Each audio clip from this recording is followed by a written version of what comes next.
Hello साथीहरू, सबैजनालाई स्वागत छ मेरो भिडियोमा। के छ, सन्चै आराम हुनुहुन्छ? आज चाहिँ म सुबाङ भाइहरूतिर जाँदैछु।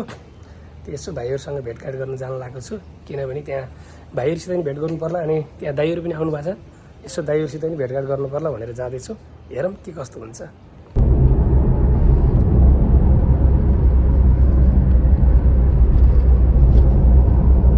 अहिले म भाइहरू बस्ने रुममा आइसकेको छु, होस्टेलमा आइसकेको छु। त्यहाँनिर चाहिँ यहाँ आइराख्ने भएर चाहिँ मलाई सिक्युरिटी दाइहरूले चाहिँ चिन्नु भएको छ। अनि त्यही भएर चाहिँ ठ्याक्कै गेट खोलिदिनु भयो, किनभने भाइहरूलाई बोलाउनु परेन। अब सिधै म भाइहरूको रुममा जान्छु, किनभने मलाई थाहा छैन त उनीहरू कहाँ बस्छन् भनेर होइन।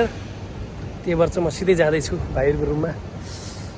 हेरौँ केटाहरूले के गर्दै रहेछन् त। दाइहरू अझै आउनु भएको छैन। दाइहरूलाई मैले फोन गरेको, आउँदै हुनुहुन्छ उहाँहरू पनि बाटोमा। ल साथीहरू, फाइनली भाइहरूको रुममा पनि आइयो। यहाँनिर चाहिँ भाइले आउँदा बित्तिकै माधव भाइले चाहिँ दाइ सेउ खाने भने ट्याक्कै सेउ खान लाग्छु। ल साथीहरू, भाइसित पनि भेट भयो, किनभने यो नुहाउन गएको थियो म आउँदाखेरि। भर्खर यो नुहाएर फ्रेस भएर आयो। अब माधव चाहिँ पहिले फ्रेस भएर बसेर चाहिँ यो चाहिँ फ्रेस हुँदै थियो।